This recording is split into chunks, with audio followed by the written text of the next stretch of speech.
Fala, papito, monstrinho. Aqui o esquema é Skin Means Fly, ok? Muito bem. Aula sobre coeficiente de solubilidade. O que é esse coeficiente de solubilidade? Bem, a uma dada temperatura, vamos imaginar a temperatura padrão de 25 graus, tá? Qual é a quantidade máxima de soluto que você consegue dissolver numa determinada quantidade de água? Por exemplo, qual é a quantidade de soluto que eu consigo, quantidade máxima de soluto, que eu consigo dissolver em 100 gramas de água, considerando a temperatura da água a 25 graus. Então, eu chamo isso de coeficiente de solubilidade. Qual é a quantidade máxima de soluto que eu consigo dissolver numa dada quantidade de solvente, no caso da água, a uma dada temperatura, beleza? Vamos, então, admitir o seguinte. Sabe-se experimentalmente que o coeficiente de solubilidade para o cloreto de sódio, para o principal componente do sal de cozinha, é de 36 gramas do sal para cada 100 gramas de água. Isso é o máximo que você consegue dissolver. Então, isso é chamado de coeficiente de solubilidade. Então, vamos imaginar que você tem 100 gramas de água no recipiente. Dá para você imaginar isso? Sabe aqueles copos descartáveis, conhecido como copo americano? Um copo daquele tem em torno de 200 ml. Então, a metade dele daria 100 ml. Ou um copo menor, certo? Muito bem. Então, vamos imaginar aqui, ó, 100 gramas de água. Se você a 25 graus colocar 20 gramas de cloreto de sódio, você não colocou a quantidade máxima. Então, você tem uma quantidade menor que o coeficiente de solubilidade. Então, você diz que isso aqui é uma solução insaturada. Então, quando é que a solução é chamada de insaturada? Quando a quantidade de soluto é menor que o coeficiente de solubilidade.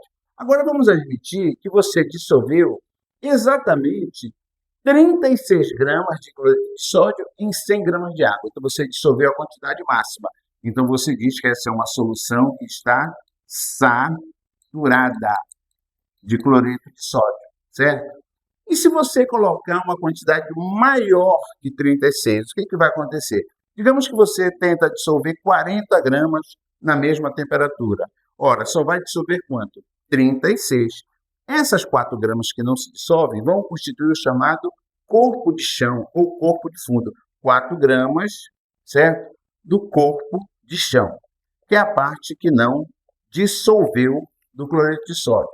Agora, se você está numa temperatura, se a água está numa temperatura mais alta, você consegue dissolver mais de 36 gramas. Digamos que você estava numa temperatura que deu para dissolver 40 gramas.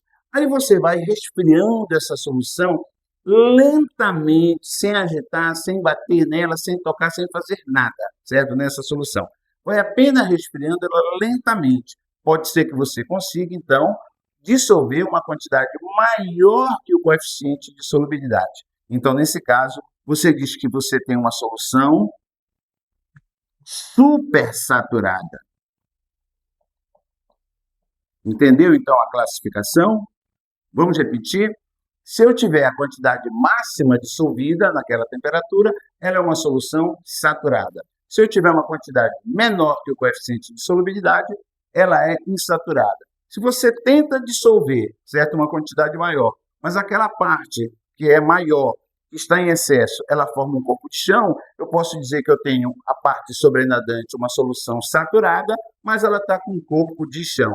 Agora, se você usar uma técnica que faça com que seja possível você dissolver uma quantidade maior do que é prevista pelo coeficiente de solubilidade, aí você tem uma solução supersaturada. Se você entendeu esses conceitos, está tranquilo, que agora você pode, então, fazer o exercício sobre o coeficiente de solubilidade. Um abraço, até a próxima. Não te esquece da print do quadro.